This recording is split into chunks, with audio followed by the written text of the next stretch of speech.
आज हम 12th class की फिजिक्स का हिंदी मीडियम का पहला चैप्टर शुरू कर रहे हैं। ये जो भी कोर्सेज होंगे एमपी बोर्ड को ध्यान में रखकर शुरू होगा और इसकी कंप्लीट तैयारी आपको कराई जाएगी। ठीक है, तो आज हमारा पहला चैप्टर शुरू होता है। चैप्टर का नाम है वैद्युत आवेश और क्षेत्र। ठीक है, तो चलो हम शुरू करते हैं। पहला टॉपिक है वैद्युत आवेश क्या होता है। तो देखो क्या है, हम सबसे पहले इसके इतिहास की बात करते हैं। ठीक है, इतिहास क्या है, देखो सबसे पहले प्राचीन काल में विद्युत का इतिहास या विद्युत की खोज कैसे हुई। तो देखो होता क्या है, 600 ईसा पूर्व की बात है। कब की? 600 ईसा पूर्व की। कौन थे? यूनानी दार्शनिक, नाम क्या था? Thales of Miletus. Thales of Miletus. इनने देखा कि जो पेड़ होता है ना, पेड़ पे अगर अपन कट लगाएं तो वहाँ से एक चिपचिपा पदार्थ निकलता है। ठीक है, उसको कहते हैं, वो जब सूख जाता है हवा लगने के बाद तो उसको कहते हैं एम्बर या फिर राल। ठीक है, तो सबसे पहले क्या हुआ, लगभग 600 ईसा पूर्व यूनानी दार्शनिक, नाम क्या था? थेल्स ऑफ मिलीटस, ने पाया कि जब एम्बर या राल को ऊन के कपड़े से रगड़ा जाता है, ऊन के कपड़े से रगड़ा जाता है तो यह हल्की वस्तुओं को आकर्षित करता है। तो ये क्या करता है? हल्की वस्तुओं को आकर्षित करता है। जैसे आप लोगों ने बचपन में किया होगा, जैसे मान लो अगर पेंसिल वगैरह को उस बालों से रगड़ के अपन छोटे छोटे पेज की तरफ लेके आते तो उसे चिपक जाते थे।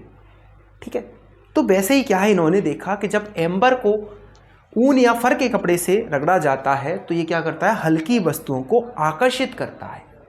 ठीक है, और यह क्या था, स्थिर विद्युत का सबसे पहला ज्ञात उदाहरण था।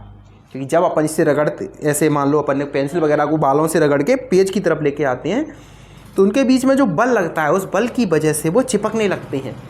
ठीक है, उस बल का नाम होता है क्या? स्थिर विद्युत बल। स्थिर विद्युत बल।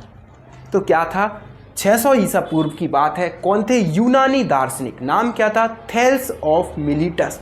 इन्होंने क्या देखा कि जब एम्बर को ऊन के कपड़े से रगड़ा जाता है, ठीक है, तो यह क्या करता है, हल्की वस्तुओं को आकर्षित करता है। और यह क्या था, स्थिर विद्युत का सबसे पहला ज्ञात उदाहरण था।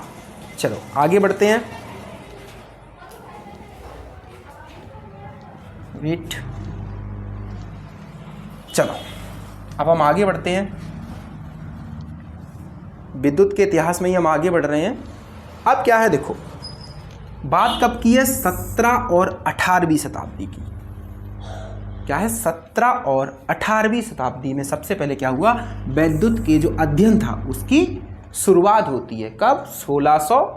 17 और 18वीं शताब्दी में। ठीक है, अब हम और बात करते हैं इसकी आगे। देखो 1600 में क्या हुआ, एक साइंटिस्ट थे, इनका नाम था विलियम गिलबर्ट। साइंटिस्ट का नाम क्या था? William Gilbert. इन्होंने क्या किया 1600 में बेटा, कि विद्युत और चुंबक का इन्होंने अध्ययन किया। इन्होंने क्या किया, विद्युत के बारे में, ठीक है, और चुंबक के बारे में इन्होंने अध्ययन किया। जो चुंबक है ना, हम आने वाले चैप्टर में पढ़ेंगे इसके बारे में। ठीक है, तो इन्होंने क्या किया, विद्युत और चुंबक का अध्ययन किया। और इन्होंने जो इलेक्ट्रिसिटी शब्द है सबसे पहले इन्होंने ही दिया था। किसने दिया था इलेक्ट्रिसिटी शब्द?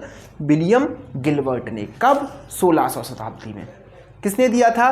विलियम गिलबर्ट ने। क्या दिया था? इलेक्ट्रिसिटी शब्द का इन्होंने प्रयोग किया था सबसे पहले। ठीक है, किसने? विलियम गिलबर्ट ने 1600 में विद्युत और चुंबक का अध्ययन किया और इलेक्ट्रिसिटी शब्द का प्रयोग किया। अब बेटा देखो आगे बढ़े, एक और साइंटिस्ट, अब आगे बढ़ते हैं। एक और साइंटिस्ट थे, नाम था बेंजामिन फ्रैंकलिन। Benjamin Franklin. इन्होंने क्या किया, 1752 में, इन्होंने क्या किया, 1752 में पतंग प्रयोग यानी कि काइट एक्सपेरिमेंट के माध्यम से यह सिद्ध किया। क्या सिद्ध किया? कि जो आकाश में जो बिजली चमकती है,